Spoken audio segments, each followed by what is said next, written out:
Bendiciones para todos, bienvenidos a este tiempo maravilloso de la reunión de la iglesia, los hijos de Dios que nos reunimos con el propósito de adorar y exaltar el nombre y el grande nombre de nuestro Dios, el único Dios verdadero, el que hizo los cielos y la tierra, el que nos creó, el que sopló aliento de vida sobre nuestras vidas para que hoy pudiéramos nosotros tener la oportunidad de decir: Él es mi Dios, Él es nuestro Dios, el que nos ama y el que nos guarda y libra del mal. Para comenzar esta reunión vamos a leer la palabra del Señor en el Evangelio según San Juan, en el capítulo 3, verso 16, hay una verdad bíblica que ha conmovido a millones de personas a través de la historia y ha llenado nuestras vidas, los que hemos creído, de una certeza maravillosa. Juan 3:16, leemos la palabra. Porque de tal manera amó Dios al mundo, que ha dado a su Hijo unigénito, para que todo aquel que en Él cree no se pierda, mas tenga vida eterna. Porque no envió Dios a su Hijo al mundo para condenar al mundo, sino para que el mundo sea salvo por Él. El que en Él cree no es condenado, pero el que no cree ya ha sido condenado, porque no ha creído en el nombre del unigénito Hijo de Dios. Y esta es la condenación: que la luz vino al mundo y los hombres amaron más las tinieblas que la luz, porque sus obras eran malas. Porque todo aquel que hace lo malo aborrece la luz y no viene a la luz para que sus obras no sean reprendidas. Mas el que practica la verdad viene a la luz para que sea manifiesto que sus obras son hechas en Dios. Amén. Y esta es la condenación, que la luz vino al mundo, pero los hombres amaron más las tinieblas que la luz. Pero aquí en este lugar sé que hay personas que aman más la luz, que lo han amado a Él, que han creído en el nombre del unigénito Hijo de Dios, en el nombre de Jesucristo, en el cual hay salvación y hay vida eterna. Hay esperanzas de que hoy nosotros podemos recibir por fe el perdón de nuestros pecados, la salvación y un futuro glorioso delante de la presencia de nuestro Dios. Así que gocémonos, hermanos, gocémonos de estas verdades, de estas certezas que podemos hoy disfrutar, porque la palabra de Dios lo declara así: todo aquel que en Él cree no es condenado. Amén. Doy gracias a Dios por esta oportunidad que hoy una vez más tenemos para poder compartir el mensaje de la palabra del Señor, la alegría que hay en nuestras vidas para traer. La palabra de Dios es realmente incomparable. Predicar de Jesucristo como está en la Escritura es un privilegio. No solamente predicarlo, sino también escucharlo. Entendemos que difícilmente hoy podemos encontrar un lugar donde se predique de una manera en la que la pretensión no vaya más allá de ganar el reino de Dios y su justicia. Sabemos que las predicaciones que tienen muchas más apreciaciones, por llamarlo así, positivas del mundo, no son las más bíblicas, por el sentido de que regularmente se quiere oír un mensaje y ese mensaje fácilmente es vendido y comprado por otros. Pero el mensaje de la palabra, cuando viene con exhortación o cuando viene con una confrontación para que cambiemos nuestras vidas, regularmente más bien es rechazado. Así como hay hermanos que hoy predican el Evangelio de Cristo Jesús y es un privilegio que ellos puedan compartir lo que escrito está. Seguramente también así sufren persecuciones a causa de esta verdad. Hoy recordamos una vez más también a los hermanos de la iglesia perseguida por toda la tierra. En cualquier lugar donde haya un hombre, mujer, joven, a un niño de Dios que predica la santa palabra, seguramente este va a recibir algún ataque.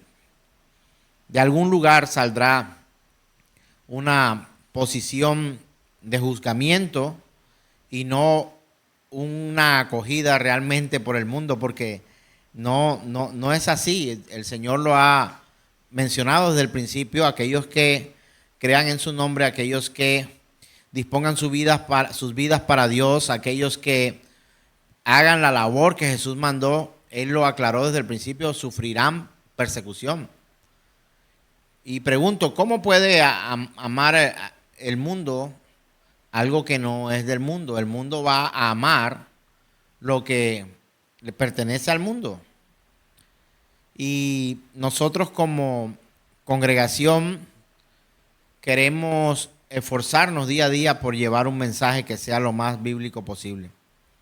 Estamos en crecimiento, estamos, como diría uno de los maestros de Simeone True, que es uno de los seminarios que seguimos, somos pecadores en recuperación, tratando de hacer las cosas para agradar a Dios y no para agradar a los hombres. Te invito a que ores conmigo juntamente por esa iglesia que hoy predica el Evangelio y que es perseguida. Señor, suplicamos tu favor por cada uno de nuestros hermanos que en cualquier lugar de la tierra predica tu Evangelio, Señor. Aquellos que han tenido a bien, Señor, creer tu nombre y caminar contigo y vivir de acuerdo a tu voluntad y hacer tu voluntad y seguirte como está en la Escritura. Te suplicamos nos ayudes a nosotros para avanzar en esto, Señor, y que podamos también ser considerados por ti como tus hijos. Gracias te damos, Señor, por lo que haces con nuestras vidas, por la oportunidad que hoy tenemos para avanzar de acuerdo a tu palabra y que podamos vivir de acuerdo a tu voluntad. En Cristo Jesús. Amén. Le doy gracias a Dios porque podemos continuar con nuestra serie La Iglesia Funciona. Hoy quiero predicar un tema que le he colocado por título a esta predicación: camino y frutos. Vamos a abordar este mensaje desde dos puntos de vista. Vamos a mirar la parte del camino y vamos a mirar la parte de los frutos. Y vamos a utilizar la escritura que está en Mateo capítulo 7, desde el verso 13 en adelante. Entrad por la puerta estrecha, porque ancha es la puerta y espacioso el camino que lleva a la perdición, y muchos son los que entran por ella, porque estrecha es la puerta y angosto el camino que lleva a la vida, y pocos son los que la hallan. Verso 15 dice la escritura, otra parte de la predicación: guardaos de los falsos profetas que vienen a vosotros con vestidos de ovejas, pero por dentro son ¿qué? Lobos rapaces. Verso 16, por sus frutos los conoceréis. ¿Acaso se recogen uvas de los espinos o higos de los abrojos? Así, todo árbol que da buenos frutos, todo árbol da buenos frutos, pero el árbol malo da frutos malos. No puede el buen árbol dar malos frutos, ni el árbol malo dar frutos buenos. Todo árbol que no da buen fruto es cortado y echado en el fuego. Así que por sus frutos los conoceréis. Y viene la parte final de esta porción bíblica que vamos a compartir en el verso 21 y dice: no todo el que me dice Señor, Señor, entrará en el reino de los cielos, sino el que hace ¿qué? La voluntad de mi Padre que está en los cielos. Muchos me dirán en aquel día: Señor, Señor, ¿no profetizamos en tu nombre? Y en tu nombre echamos fuera demonios, y en tu nombre hicimos muchos milagros. Verso 23. Y entonces les declararé: nunca os conocí, apartaos de mí, hacedores de maldad. quiero que usted analice y piense el nombre de esta predicación. Recuerde que es Camino y Frutos. Y que empecemos a analizar si nosotros estamos andando por el camino que Dios ha trazado o por el camino que nosotros hemos decidido trazar.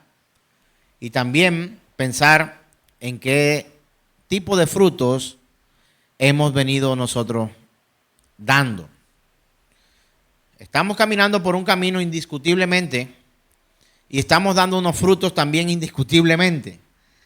Estamos recorriendo un camino y este camino está dejando unos frutos al recorrerlo. Y quiero decirle que el Señor no es un Dios al que se le pueda engañar. Él es el Dios omnipresente, omnisciente, todopoderoso, omnipotente, sabio, fiel, justo, eterno, infinito. Él no cambia, es inmutable. O sea, usted no puede pretender que el camino de Dios sea distinto hoy o mañana o que cambie de parecer en algún tiempo distinto. No. Él ha trazado un camino, Él ha puesto una marca de seguir y ha dado unas instrucciones que no va a cambiar. Y estas instrucciones van a dar unos frutos.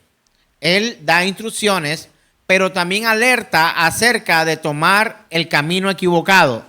El camino equivocado dará unos frutos. Hay unos frutos que se van a cosechar cuando andamos, caminamos, persistimos en un camino equivocado. Tristemente he tenido que ver esto no solamente en la vida de otros a quien alguna vez he aconsejado o dado mi opinión o ayudado a tratar de solventar un problema.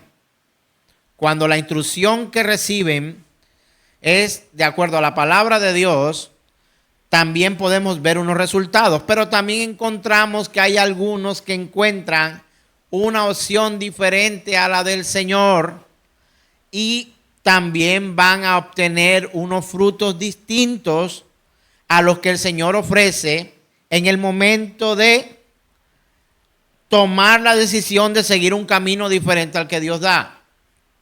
Sencillamente nosotros tenemos que analizar nuestras vidas y mirar si estamos caminando por el camino que Dios nos ha dado o por el camino que nosotros hemos tomado la decisión de tomar o no.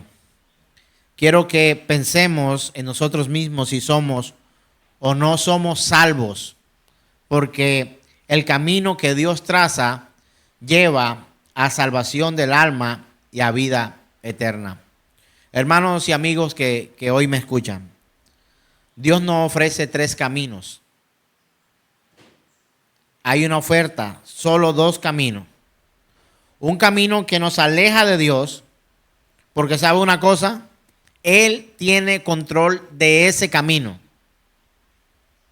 Y hay un camino que nos lleva directamente a compartir el resto de nuestra eternidad con Él. No hay un tercer camino. Tú no puedes hoy pensar que vas a tomar un camino tercero. No, pastor, no estoy caminando por el camino que me lleva a Dios. Estoy caminando por un camino, entonces, por el de que te lleva a la perdición. No, es otro camino que yo estoy trazando. Tal camino no existe. Solo existen 2 caminos delante de nosotros en este día. Solamente 2 caminos. Y solamente hay 2 tipos de árboles. Un árbol que da buen frutos y un árbol que da malos frutos. No podemos tampoco tratar de intercambiar que el árbol bueno dé malos frutos y que el árbol malo dé buenos frutos.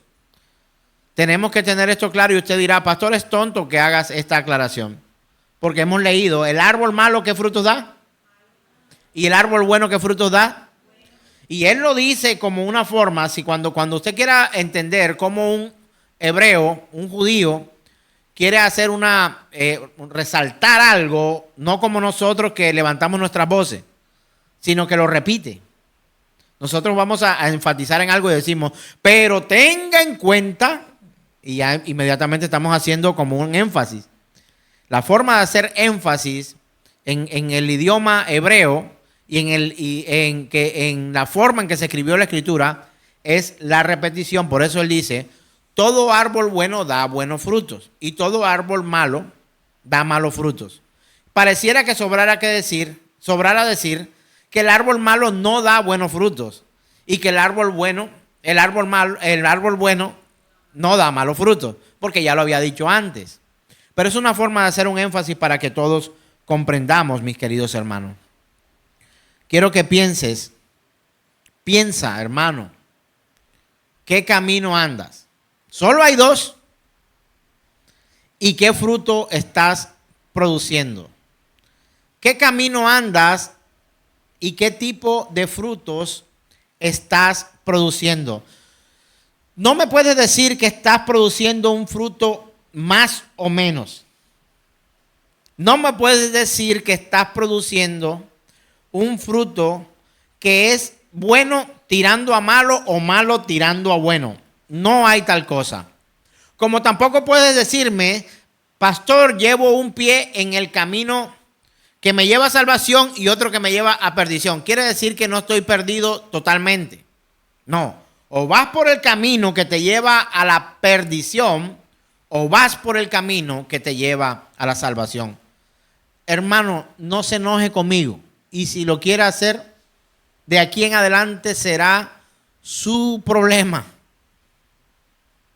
No lo digo yo, lo dice la Escritura. De hecho, si leemos otros aparte de la Escritura que usted bien ha leído o ha escuchado, dice la Escritura, ojalá fueras frío o caliente, porque a los tibios los vomitaré de mi boca. Unos cabras, otros ovejas. Y aquí había alguien una vez, hace poco no volvió, porque decía, no puedo pensar que tengamos un Dios tan malo, que como usted dice, a unos aparta para salvación y a otros para perdición.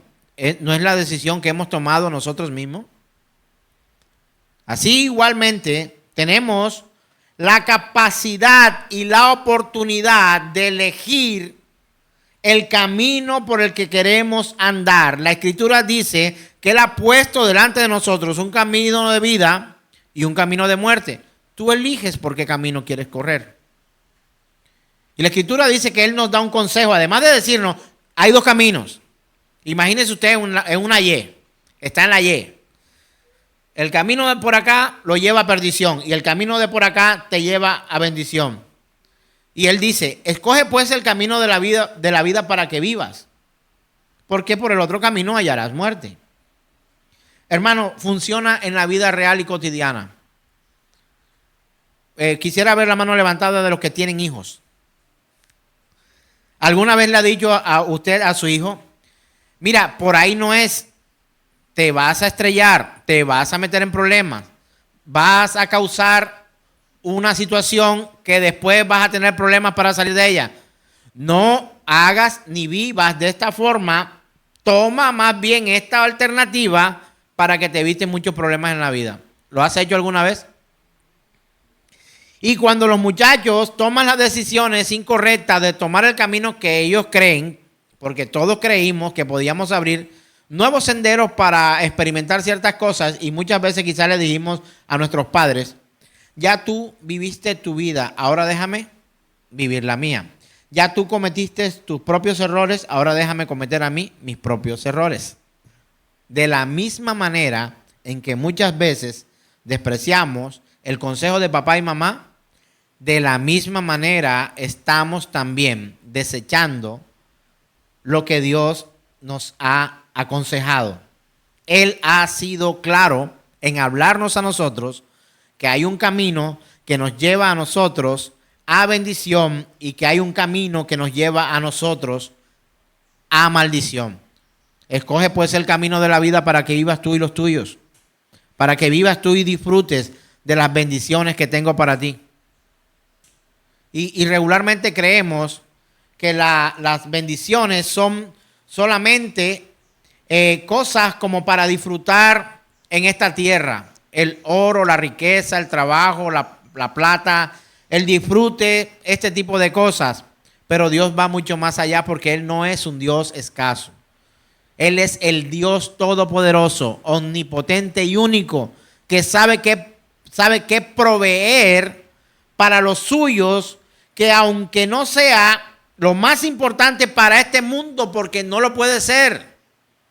Mire, lo más importante para Dios no puede ser lo más importante para el mundo, porque son dos caminos completamente diferentes.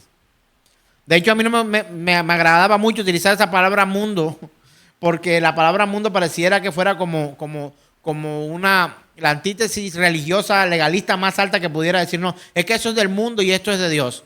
Hermano, hay el mundo, hay una forma de vivir de manera mundana, hay una forma de vivir de manera pía o santa. No hay dos formas, no que yo estoy aquí y estoy allá, no. O vives como Dios manda, o vives como tú quieres y el mundo enseña. Y quiero que usted hoy empiece a analizar su propia vida y a mirar por dónde ha estado caminando este tiempo. Y quiero iniciar con esta pregunta. ¿Tiene usted seguridad o hay alguno que tenga dudas acerca de su salvación?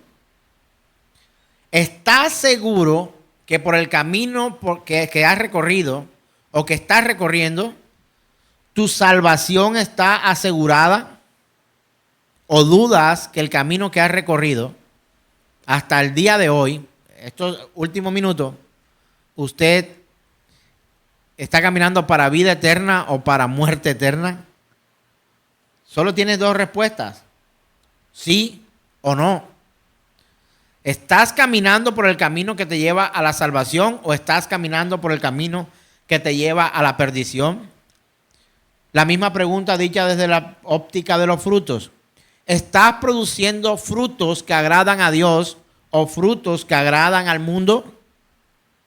¿A este sistema corrupto en el que vivimos? No hay otra opción. Y quiero aclararte desde el principio algo. Un mal ejemplo que hemos recibido de los predicadores americanos o norteamericanos que han venido a evangelizar nuestra tierra. No existe una conversión real en una persona por el hecho de hacer una oración llamada la oración del pecador. Por eso usted dirá, no, pero allá no hacen ni oración de fe. ¿Qué tipo de congregación es esta? Todas las oraciones que hacemos aquí las hacemos con fe. Con fe. Pero no obligamos a nadie ni lo persuadimos para que repita una oración casi impuesta, una repetición, para que esta persona pueda decir, pueda confesar que Cristo es su Salvador y que lo apunte en un libro y que nunca lo borre, y a raíz de esa oración esta persona alcance salvación. Mire, no hay error más grande proliferado en las comunidades llamadas cristianas que este. Esto está llevando a la ruina espiritual a muchas congregaciones y a mucha gente que cree en este tipo de oración. No existe una oración mágica para convertirnos en cristianos. No existe una conversión o una confirmación de una persona salva en la Biblia que se haya dado por un tipo de oración como esta. Es decir, que haya dicho, quiero ser salvo como un método de confesión positiva, o en el caso de decir, acepto, soy salvo. Por mucho que tú aceptes ser salvo, no eres tú quien da el privilegio de salvarte o no. O sea, tú no te salvas por tus acciones. Tú no te salvas por tus propias determinaciones. Si tus acciones y tus determinaciones no dependen de Dios, falsa es tu fe y tu piedad. falsa es tu fe y tu piedad. Esta oración como un método de confesión positiva no sirve para alcanzar la salvación. Mire, sin que alguien haya sufrido un cambio en su vida verdadero, dice la Escritura, nuevo nacimiento, sin que experimente esto, un cambio de vida, no podrá afirmar que su vida es evidencia de que ahora es una persona salva, de que es una persona que cree en Cristo Jesús. ¿Cómo decimos un día que creemos en Cristo Jesús, pero vivimos como si no creyéramos? ¿Sabe una cosa? Yo no puedo decidir ni opinar sobre si usted es o no salvo por lo que hace. Eso lo sabe Dios. Pero la Escritura me habla a mí de que seguimos un camino y que producimos unos frutos. Por sus frutos los conoceréis. El pastor Paul Washer, en una de sus predicaciones, me encanta este ejemplo. Él ponía un ejemplo, también lo tiene en un libro escrito. Él dice: nadie que se haya topado con el Dios verdadero puede quedar igual. Y él colocaba en una de sus predicaciones un ejemplo de como si llegara tarde a una predicación. Y dice: yo podría darle dos excusas. Decirle la verdad, me atrasé por situaciones particulares propias, se salieron de mis manos, o decirle una mentira. Y yo podría decirle, estuve en la autopista, mi carro se averió, y mientras estaba tratando de arreglar mi carro, pasó un tractocamión, una tractomula, me atropelló, y por eso hoy estoy acá para presentarme delante de ustedes, y por eso es que me he demorado. Pregunto, ¿usted le creería a ese predicador si dijera esta afirmación? Me acaba de atropellar una tractomula, por eso fue que me demoré. ¿Por qué no? ¿Por qué no? Hay personas que le han atropellado una tractomula y quedan vivas. No todas mueren. ¿Sí o no? Pero entonces él dice, ¿qué es más grande? ¿Una tractomula o el Dios Todopoderoso? Entonces, como el Dios Todopoderoso es mucho más grande que un tractocamión, nadie que se encuentre de frente, que se choque con el Dios Todopoderoso, podrá volver en el mismo estado en que se encontraba cuando éste sufre un choque frontal contra aquel Dios Todopoderoso. Tiene que haber un cambio. Porque esta afirmación, por lo menos no podría representarse con ropas limpias, al menos, y sin ningún tipo de rasguño o lesión o raspón o evidencia de que haya tenido. Si no tiene evidencia de que fue revolcado por una tractomula, no puede llevar a cabo tal afirmación, porque es un aparato muy grande y muy fuerte como para que podamos decir: me atropelló una tractomula y aquí estoy, por eso me retrasé 15 minutos. Esta semana tuve un encuentro con un hijo de un lobo. Podría decir que casi arranca mi mano en una estrategia de poder salvar su pata que estaba atorada en una reja. Me enfrenté con un lobo siberiano, con un husky. Sus fuertes mandíbulas atraparon mi mano. Le dije a la persona: no le sueltes la cabeza. La persona soltó su cabeza. Y luego el perro no me quería soltar a mí. Mi mano no quedó igual. Me tocó ir a la clínica. Todos estos días he estado en esas vueltas. No podría decirte que esto es una realidad, que me enfrenté a la mandíbula de un husky y que mi mano estuviera intacta. Tengo evidencia de que me tropecé con un perro con una mandíbula poderosa. Heredero de los lobos. Que destrozan, descuartizan, trituran huesos y de eso se alimentan. Y este perro atrapó mi mano y no la soltaba. La intervención de Dios estuvo allí y luego soltó mi mano. Parecía que tenía algunas fracturas en mi mano después de enfrentarme a una situación como esa. Todavía mi mano me duele y apenas anoche terminé de pasar mi estudio bíblico.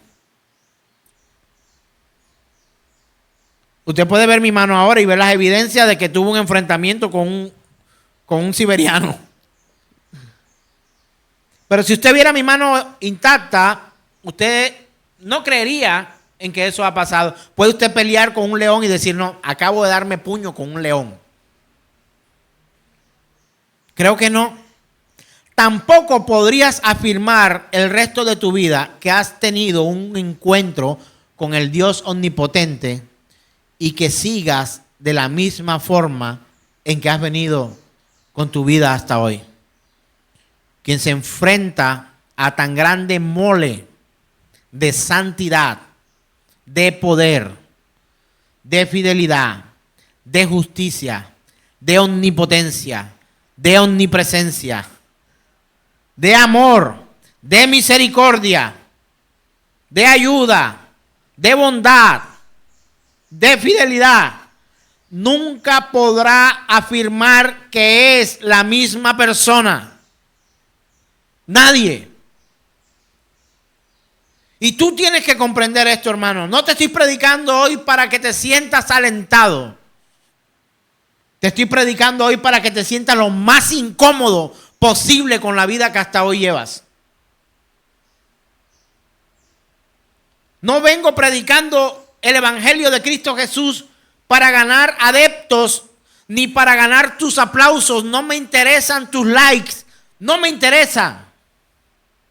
Me interesa que comprendas que el camino que escojas te llevará a vida eterna, santidad, cambio, utilidad en el reino de Dios. O el otro camino te llevará a una perdición absoluta. No solamente de tus días en esta tierra. Podrás disfrutar algunos, pero los frutos que comerás de tu camino evidenciarán que tomaste el camino equivocado. Un día de tu vida te arrepentirás y querrás deshacer todas las obras que hiciste. Un día tu vida será de anciano o de anciana.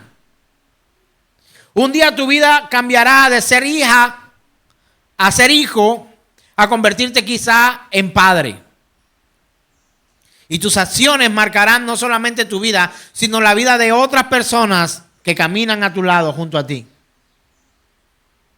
Si tú me dices que te has encontrado alguna vez con el Dios omnipotente y todopoderoso, no me digas que tu vida siguió igual por una razón. Quizá no te importa, pero no te lo creo. No me digas que vives igual al mundo cuando me dices que te has encontrado con el Dios de la Escritura. No me digas que todo lo puedo en Cristo porque Él me fortalece cuando lo que haces no tiene nada que ver con Dios. No me digas que usas versículos bíblicos para hacerte llamar cristiano y vives tu vida desafortunada.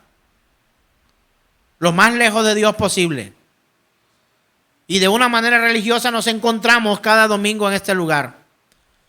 No eres cristiano. Si tú me dices, es que lo estoy intentando, tu vida es distinta. Tu posición es distinta. Pero quiero decirte algo, no hay quien se pase toda su vida intentando ser lo que Dios ofrece gratuitamente. Llega un día en que ese Dios todopoderoso, omnipotente Él, justo, santo, pondrá en ti lo que Él ofrece. Si no, Él será un mentiroso. Pero no me digas que sigues con tu vida como si nada y me afirmas que eres un cristiano, como dice la Escritura. Y si no eres un cristiano como la Escritura manda, como la Escritura enseña, entonces tal salvación que hay en ti también es falsa. ¿Estás seguro de tu salvación? ¿Estás segura de tu salvación? Pues deberíamos tener evidencia de que somos salvos, si realmente lo somos.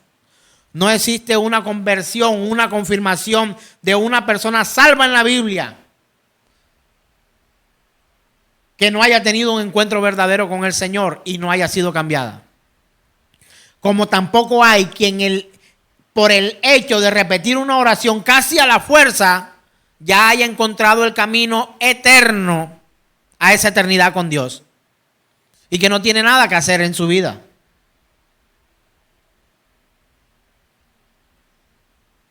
Quizá vienes a dormir al culto. Quizá vienes a escuchar, a satisfacer que tienes un compromiso social en la semana. Y ya por venir a la congregación, así te haces cristiano. No, hermano. El hecho de venir a este lugar o a una congregación santa de santos hermanos no te hace como uno de ellos.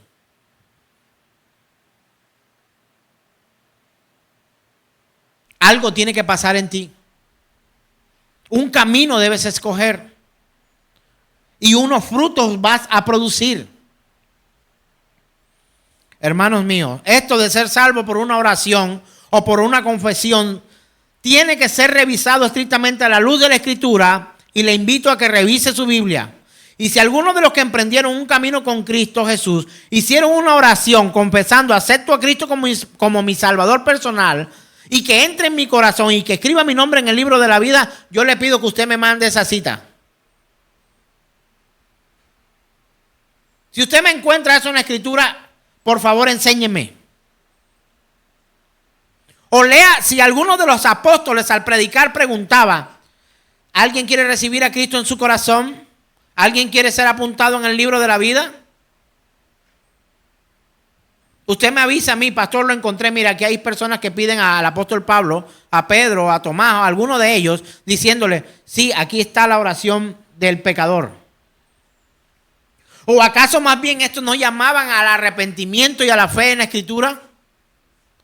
¿No era esto a un cambio de vida, a un nuevo nacimiento en el Espíritu, al bautismo, a una verdadera conversión? Quiero preguntarle, hermanos, a los hermanos, ¿no? ¿Eres un hermano que aún no te has bautizado y quieres hacerlo? Si eso es así, levante su mano y cuadramos en un horario afín su bautismo. No tienes que dejar de ir a trabajar. No tienes por qué abandonar a tus hijos y que pasen hambre ese día porque usted se va a bautizar. Pero si eres un hermano confeso, cristiano, que cree en el Evangelio, usted debería proponerse bautizarse. O quizá por temor no lo hace, tiene miedo de que su esposo o que su esposa o que sus hijos le critiquen. Nadie que se encuentra con el Dios omnipotente te puede obligar a tener más miedo a los hombres que al Señor. De los hombres se encargará Dios, sea el género humano, ¿no? Hombre o mujer, hijos e hijas. Pastor, yo no me he bautizado porque mis hijos no me dejan. Lo he escuchado muchas veces. Pastor, yo no me he bautizado porque mi esposo no me deja. Pastor, no me he bautizado porque mi esposa no está de acuerdo. ¿A quién rindes cuentas? Nadie ha sido salvo por la oración del pecador. De hecho, es la confusión más grande que hoy muchos viven. No, ya hizo la oración del pecador o la oración de fe. Ya esta persona es salva. ¿Verdad?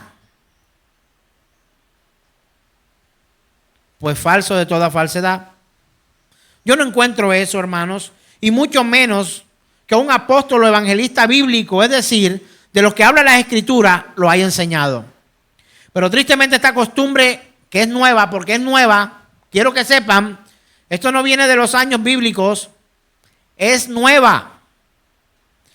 Ha logrado impactar una gran población del mundo, creyendo así que sencillamente por decir esta oración ya tienen un cupo asegurado en el cielo.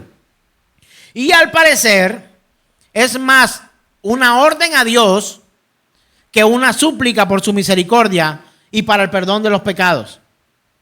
Está bien, te acepto, o sea, puede ser mi Señor. ¿No quisiéramos preguntar mejor, ¿me aceptas como tu hijo, Señor? Y no yo te recibo a ti. ¿Quién tiene autoridad para recibir o rechazar? ¿Acaso no es Dios del que habla la Escritura? Y deberíamos nosotros acercarnos sigilosamente, humildemente, con nuestra cabeza agacha de arrepentimiento y decir, Señor, ten misericordia de mí. Y no decirle, está bien, te acepto como mi Señor y mi Salvador. ¿Sabe de quién habla la Escritura cuando hacemos esto? No todo el que me dice Señor, Señor, entrará en el reino de los cielos. Pastor, pero es un buen inicio. Enseñarle a alguien que por una oración automáticamente tienes un cupo en el reino de los cielos, ¿te parece un buen inicio? Pues a mí me parece el peor de los inicios. Sin un verdadero llamado al arrepentimiento, sin un verdadero contritar del alma de que hemos vivido en pecado y que estamos verdaderamente arrepentidos de nuestros pecados.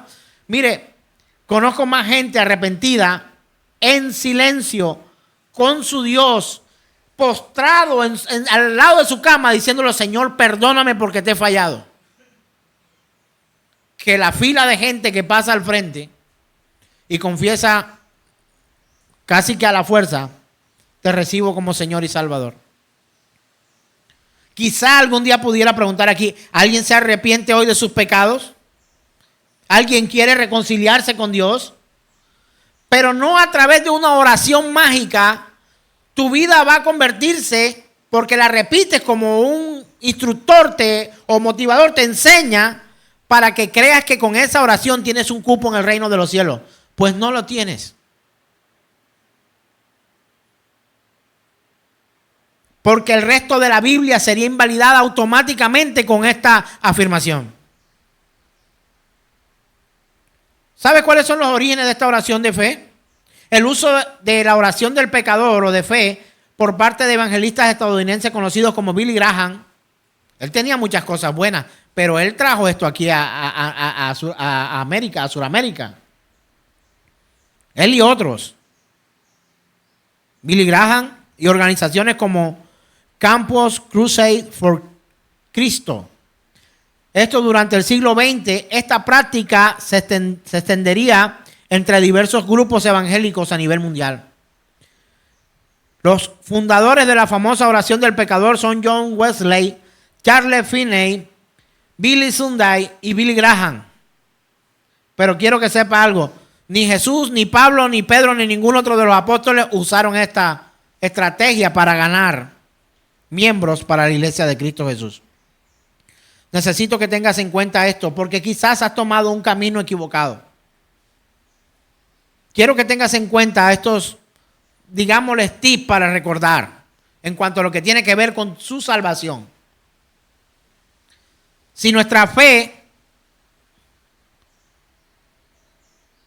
no está plenamente en Cristo Jesús, del que habla la Escritura, es imposible ser salvo. Imposible. Nadie puede ser salvo por otra estrategia que no sea Cristo Jesús. Un solo mediador entre Dios y los hombres, Jesucristo hombre. Sin un verdadero arrepentimiento, no es un acto de contrición o una simple tristeza momentánea o un mal recuerdo o un sentimiento de culpa o un guayabo moral o un remordimiento de conciencia, que no es lo mismo que arrepentimiento.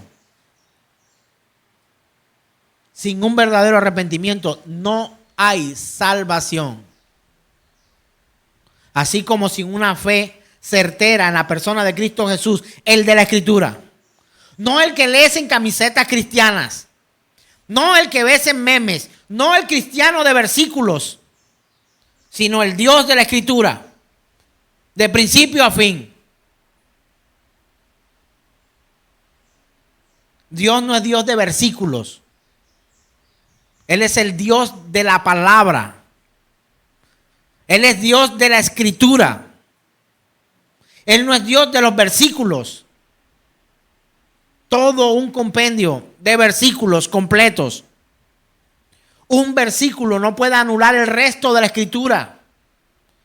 El versículo que dice que Dios es amor no limita a que Dios odie. Y usted me va a decir, estás loco, pastor, Dios no puede odiar.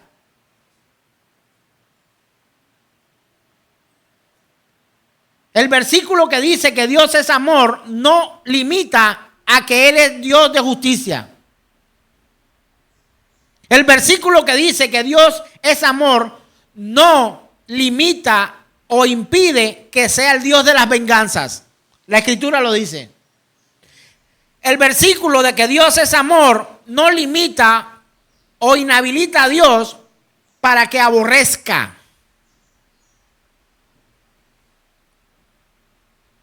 Pero eso nos han enseñado.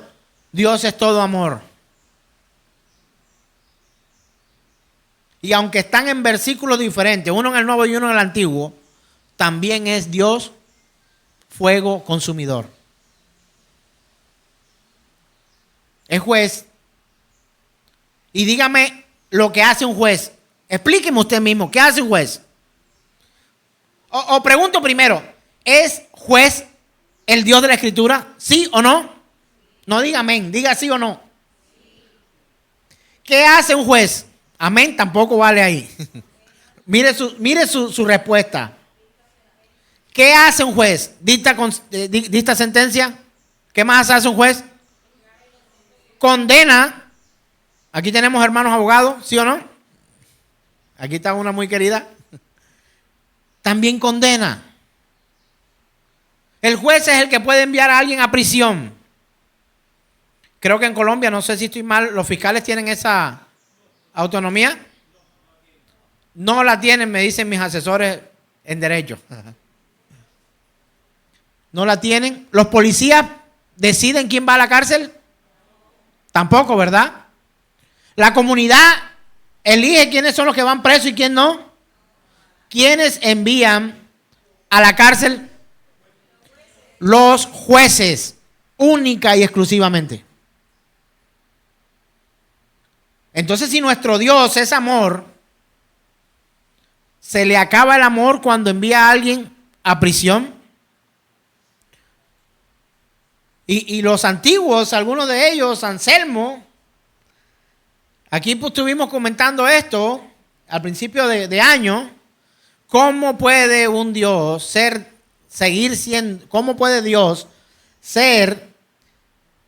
permanecer siendo justo cuando perdona al pecador?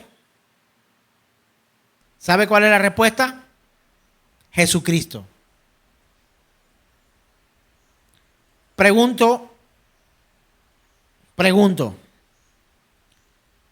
¿fuiste tú y los romanos los que pusieron a Jesús en la cruz?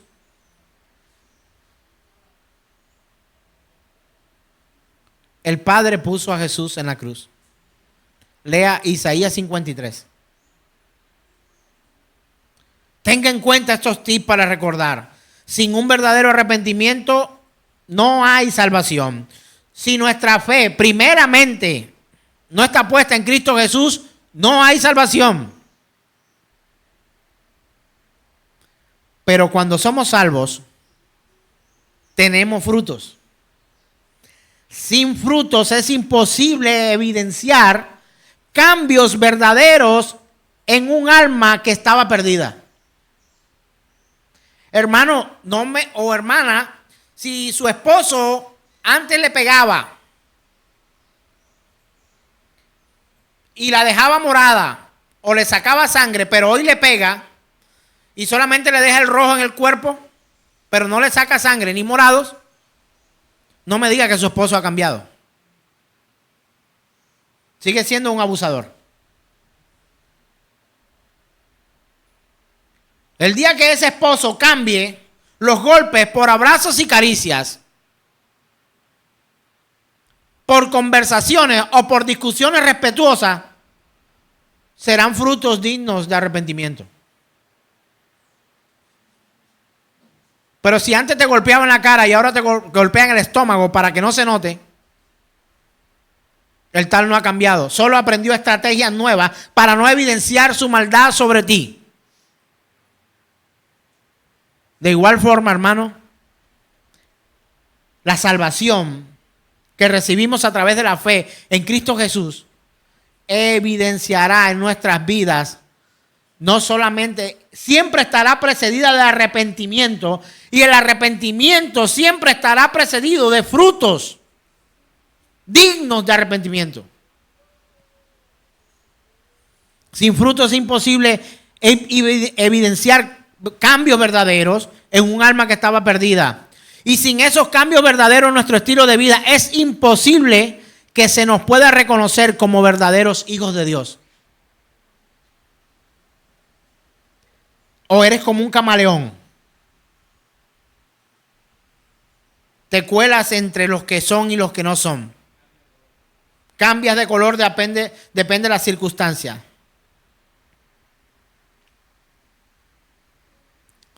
Sin lo que anteriormente he comentado, será imposible decir que hemos experimentado lo que la Biblia llama un nuevo nacimiento. Quien ha nacido de nuevo da evidencias claras de que su vida es diferente.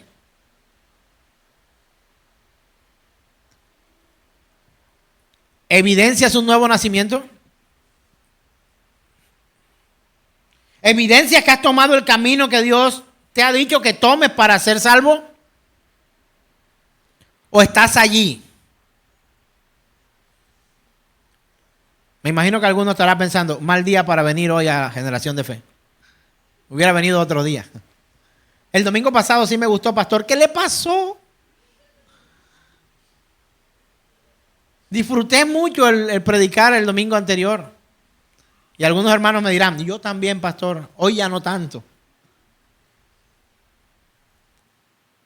Hermano, ¿puede un buen médico negar tu enfermedad y ocultarte que tienes un cáncer que te matará si no hacemos algo a tiempo para no dañar tus sentimientos y tus emociones queden intactas y sigas diciendo, oh, qué buen médico eres? El día que te des cuenta que tenías un cáncer y él sabía, creo que hasta lo demandarías.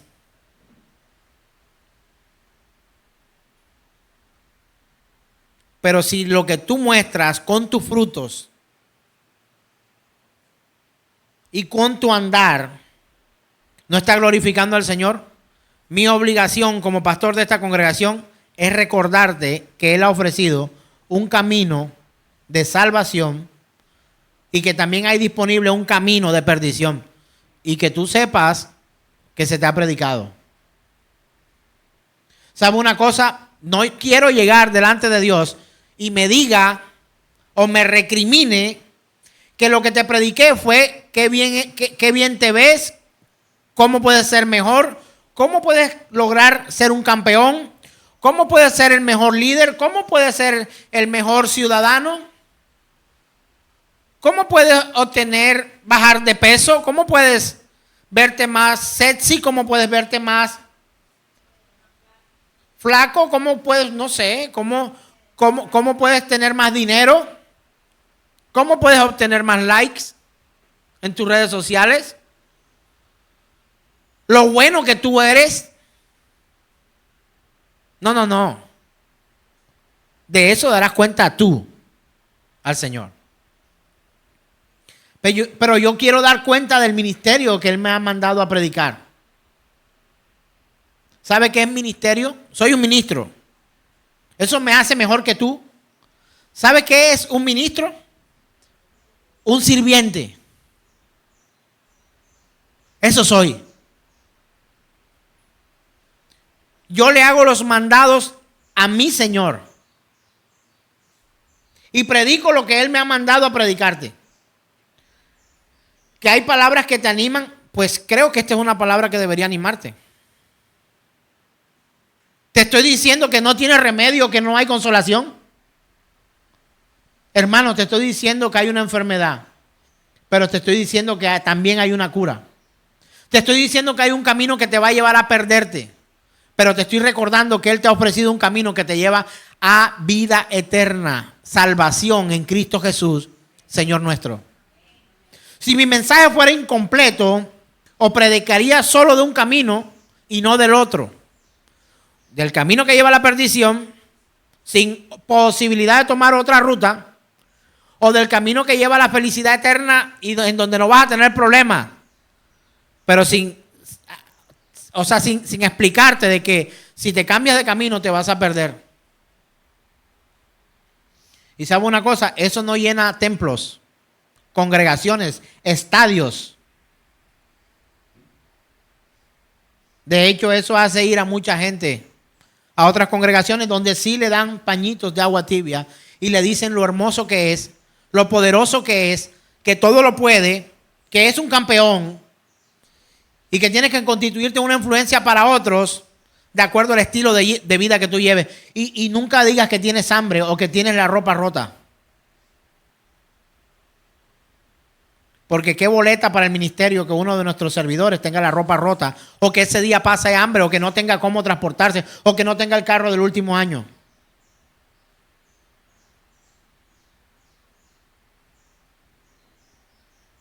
Recuerdo que en una época de mi vida pegábamos en una cartelera aviones, relojes, joyas, celulares de última gama, de tecnología. Pegábamos casas, pegábamos fincas, piscinas y orábamos al Señor para que ese año Dios nos diera todo eso. Qué craso error. Pero no nos enseñaban a mirar que este año podríamos arrepentirnos de nuestros pecados y vivir una vida santa para Dios. Que podíamos ayudar al desvalido. Eso no aparecía en ninguna de las carteleras. Pero no, es que esto no, eso va. Pero no era nuestro anhelo. Y buscamos al predicador o al falso profeta que nos pone la mano en la cabeza y nos dice, no te terminarás de bajar de un avión y terminarás montándote en otro. Esto se volvió bien famoso. Yo no sé si a usted alguna vez se lo dijeron. Yo me lo encontraba cada rato. Persiguiendo a quien le ponía la cabeza para que me profetizara. Cuando toda la verdadera profecía está en la Escritura.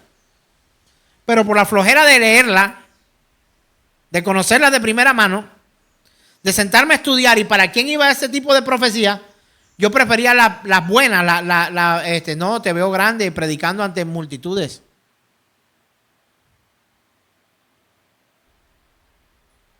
Y yo me acojo a lo que había un programa de televisión, 3 son multitud. 2 son compañía, 3 son multitud. ¿Alguien de pronto lo vio por allá en los años 80? Pero lo que sí leo en la Escritura es donde hay 2 reunidos en su nombre, ahí está el Señor. ¿Y sabe qué es eso? Iglesia. Porque no es una mega iglesia, no tenemos miles o 10,000. ¿No es iglesia? Vayamos a ver en Irán, en Afganistán, en Nigeria, cómo nuestros verdaderos hermanos son 3, son 4, son 10 y se alegran cuando la caja de Biblias llega o los libros. Vayamos a ver lo que Boko Haram han tenido y que han tomado a las niñas para objetos sexuales y las devuelven a los ciertos años cuando se cansan y van por otras más y prefieren las cristianas porque se guardan para Dios. ¿Cómo así que Dios detesta, pastor? ¿Cómo así que Dios abomina, pastor? Pues déjeme decirle que hay muchas citas, y vamos a leer en este momento, de cosas que Dios detesta. Venga conmigo a la Escritura, Proverbios capítulo 6, verso 16. Antes miremos el concepto abominar, perdóneme. Veamos el concepto de lo que significa abominar. Es acción y efecto de rechazar algo por considerarlo ¿qué? Desagradable o perjudicial. Cosa que resulta muy desagradable, en el caso de Dios, como la idolatría, la adoración de una falsa divinidad, y por extensión lo que es impío.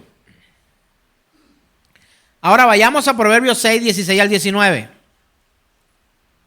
No le voy a decir solo una, le voy a decir en un solo versículo 6 cosas que Dios aborrece. 6 cosas que Dios odia. Dice, y 7 son abominación para él.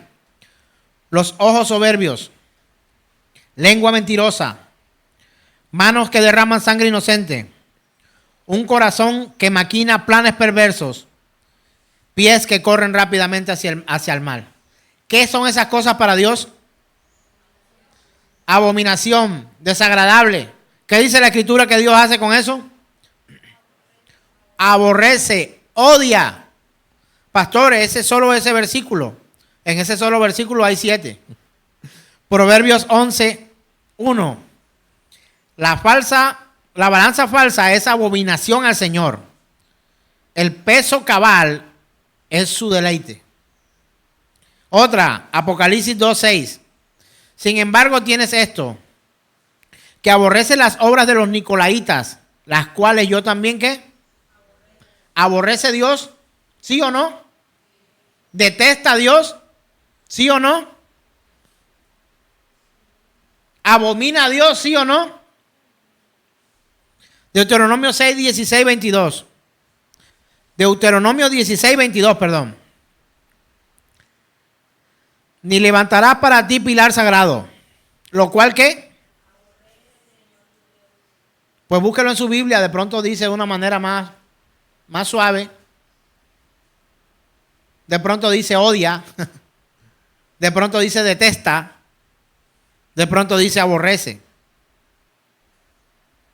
¿Qué dice?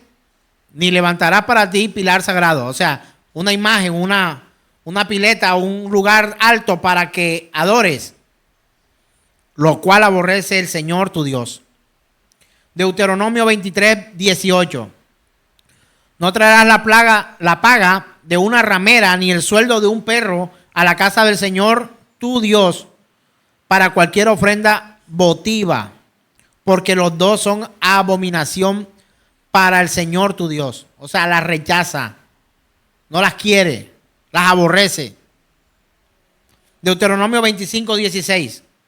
Porque todo el que hace estas cosas, todo el que comete injusticia, es que abominación para el Señor tu Dios. Deuteronomio 17, 1. No sacrificarás al Señor tu Dios buey o cordero que tenga defecto o alguna imperfección, porque es cosa que abominable al Señor. Isaías 1, 13 al 14. No traigáis más vuestras vanas ofrendas. Ve, ¿usted ha escuchado a uno de los predicadores famosos diciendo que no traigan ofrenda? O todo lo contrario. ¿Has escuchado alguno que diga, basta ya, no traigan más? Difícilmente vas a encontrar eso. No traigáis más vuestras vanas ofrendas. El incienso mes que. Esta es la época del incienso. Luna nueva y día de reposo. El convocar asambleas. No tolero iniquidad y asamblea solemne. Vuestras lunas nuevas y vuestras fiestas señaladas las aborrece mi alma. Se han vuelto una carga para mí y estoy cansado de soportarlas.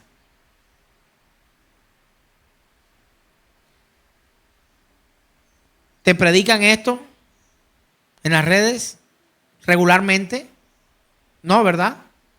Amós 6:8 dice: el Señor Dios ha jurado por sí mismo y ha declarado el Señor, Dios de los ejércitos: aborrezco la arrogancia de Jacob y detesto sus palacios, por tanto entregaré la ciudad y cuanto hay en ella.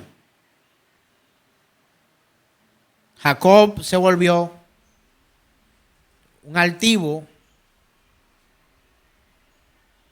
y Dios detesta eso, la arrogancia. Zacarías 8:17 dice: no traméis en vuestro corazón el mal uno contra otro, ni améis el juramento falso, porque todas estas cosas son las que odio, declara el Señor. ¿Está claro, hermanos? Amós 5:21. Aborrezco, desprecio vuestras fiestas, tampoco me agradan vuestras asambleas solemnes. Porque se volvió un acto religioso, pero no un acto de devoción real para con el Dios verdadero. Malaquías 2:16 dice, porque yo detesto el divorcio, dice el Señor, Dios de Israel, y al que cubre de iniquidad su vestidura, dice el Señor de los ejércitos. Prestad atención, pues, a vuestro espíritu y no seáis desleales. ¿Quién dijo que el Señor creó el matrimonio para que existiera el divorcio? Es la misma técnica falsa de decir que las leyes se hicieron para romperlas, que las normas se hicieron para incumplirlas. ¿Qué dice el Señor del divorcio, hermano? Explíqueme en sus palabras. Detesta el divorcio.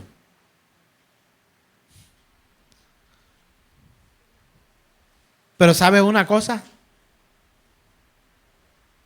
Pareciera que estuviéramos hablando del mundo. Pero ocurre en la autodenominada Iglesia de Jesucristo. No son cristianos. Al menos uno de los dos. Al menos uno de los dos. ¿Sabe por qué hay separaciones y divorcios en los matrimonios, hermano? Porque uno decide tomar un camino equivocado. O los dos. No el camino que Dios dispuso para el bien y la misericordia que Él ofrece para que sean bendecidos en un hogar conforme a la voluntad de Dios. Por eso se separan. No hay otra forma. No hay otra explicación. No hay más excusas. No, es por diversidad de caracteres. Por cómo que incompatibilidad. No, hermano. También se conoce a Dios como el Dios justo, fiel, verdadero. El Dios de la venganza, el Dios terrible, el Dios omnipotente, el Dios al que se le debe tener por su capacidad de juicio, pero también Él es el Dios de misericordia, de amor. Para los que se arrepienten y confían, o sea, confiar es una palabra compuesta. Confiar es con fe en Cristo Jesús. Cuando confía, cuando tu fe está puesta en Cristo Jesús, su misericordia viene sobre tu vida, su perdón viene sobre tu vida, su amor se desata sobre tu vida, no la ira de Dios. Con una mano contiene la ira y con la otra te llama al arrepentimiento. Pero luego vendrá el día en que su mano se cerrará para llamarte. Y obviamente la otra se contraerá para que la ira de Dios repose sobre aquel pecador no arrepentido. Pero hoy es tu llamado, hermano. Hoy es tu llamado, amigo. Hemos visto el comienzo de este camino. Si tengo amor por lo que Dios ama, también debería odiar lo que Él odia y detesta. ¿Sí o no?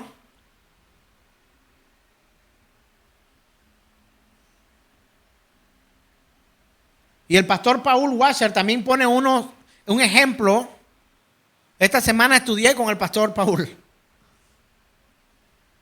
En una de sus compartir enseñanzas, sus prédicas, él colocó un ejemplo que me parece muy gráfico y por eso he querido colocarlo.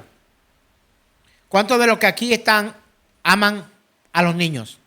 Alce su mano, colabóreme ahí con eso. ¿Amas a los niños? ¿O quizás tienes y los amas? Si tú amas a los niños, deberías odiar el aborto.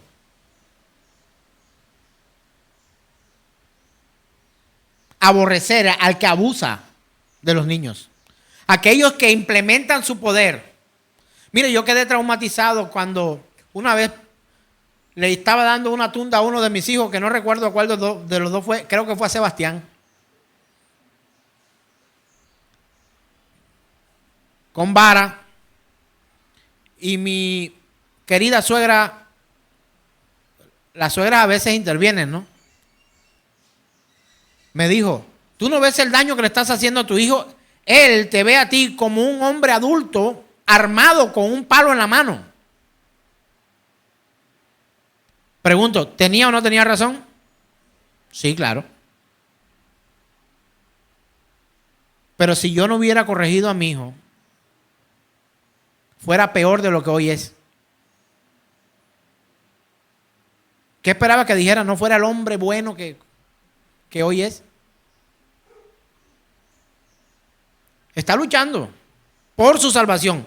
Yo no puedo luchar por su salvación.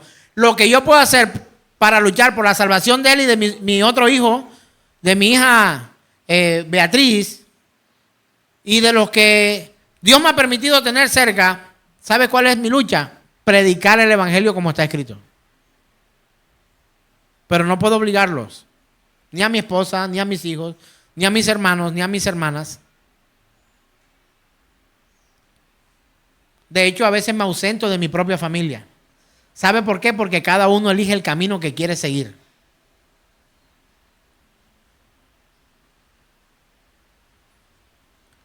El pastor ya no me visita. Primero, invítame. Y segundo, si vas por un camino equivocado del cual te he dicho, ojo, e insistes, nada tengo que ir a obligarte a nada. Tú respondes. ¿O no? ¿Cuál es mi labor? Predicarte.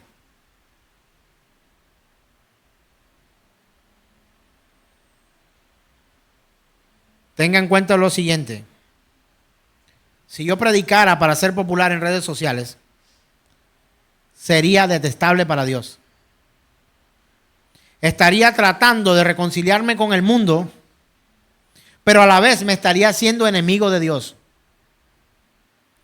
Y no haga de esto una tragedia, hermano.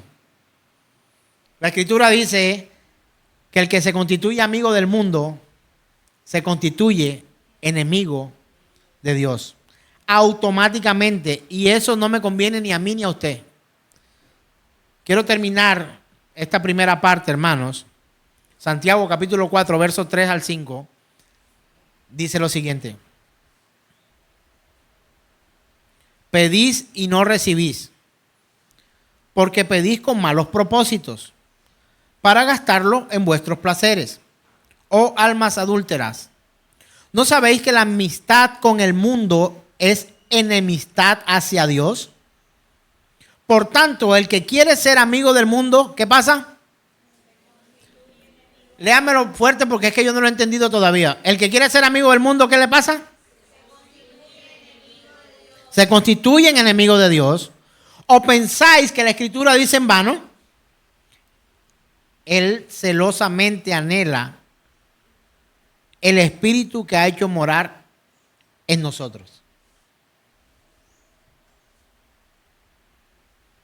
En otra versión dice, el Espíritu que ha puesto os anhela celosamente.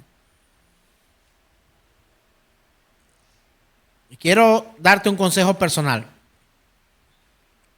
Personal, un consejo. No es cita bíblica. No te compares con otros cristianos. Te va a dar una mala solución. Y quizás si eres un poco estudioso, tú me vas a recordar lo que el apóstol Pablo dijo.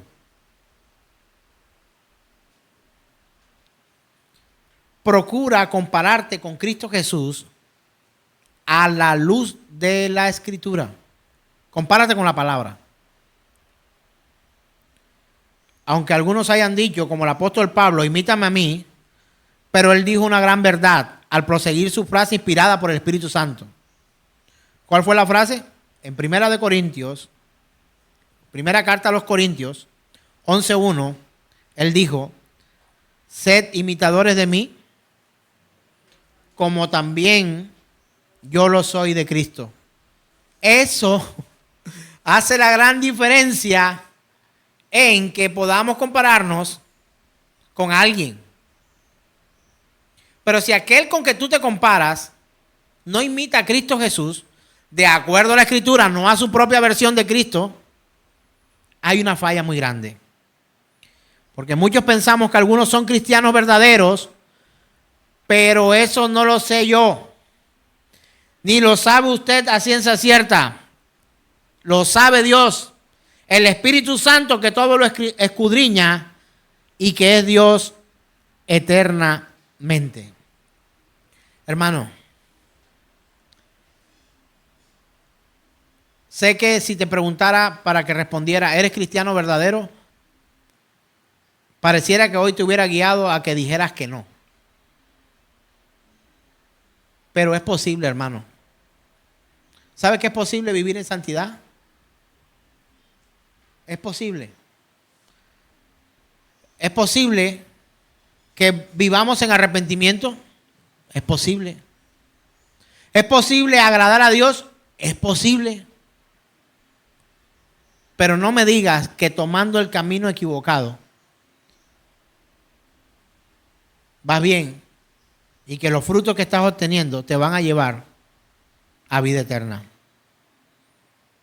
La próxima semana veremos lo que es la puerta estrecha y vas a encontrar una cantidad de datos y detalles a la luz de la Escritura que nos va a enseñar, porque el camino que seguimos nos va a dar los frutos que Dios ya ha revelado en su palabra.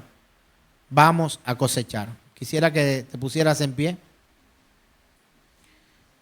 y que antes de tomar la cena del Señor, hoy podamos, mis amados hermanos, considerar el camino que llevamos. Muy posiblemente usted dirá, pensará, por eso es que no me gusta ir allá, porque uno va mal y uno espera que lo animen, que lo motiven. Hermano, pero si esto no es una motivación para tu vida, pues escríbeme un WhatsApp diciéndome qué quieres oír.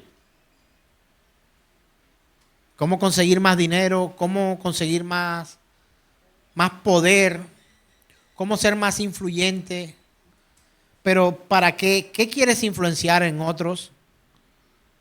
¿Una forma vana de vivir o una manera santa? ¿Qué quieres que imiten de ti? ¿Lo tuyo o lo de Cristo que está en ti? Y yo lo digo de manera personal. Si algo bueno hay en mí, lo ha puesto Dios. Lo malo sí es mío propio. Pero si encuentras algo bueno en mí, hermano, lo puso Dios. Lo malo no lo puso Él. Lo malo me lo conseguí yo solito. ¿Y sabe qué es lo peor? Que tengo el poder para multiplicarlo. Porque no creo que sea tan malo como puedo ser. He sido tan malo como he podido ocultarme y pigmentarme en medio de ustedes, congregación del Señor. Pero así como tú, quizá hoy tienes la disposición de arrepentirte, yo también la tengo. Yo quiero vivir una vida de arrepentimiento y experimentar aquello que alguna vez alguien escribió y habla de la doctrina o la teología de la mortificación. Porque cuando el pecado me deje de mortificar, ese día estaré completamente perdido. Cuando pecar me parezca tan trivial, tan normal, cuando ya no me duela fallarle a Dios, a mi familia y a mi congregación, que ya no me importe nada, usted podrá ver los frutos que estaré produciendo, porque también me verá caminando por el camino ancho que lleva a la perdición. Pero sabe una cosa, si he venido caminando por ahí, no quiero seguir proceso por ahí. Quiero caminar por el camino que Dios me ha dicho, que es el que me lleva a vida eterna.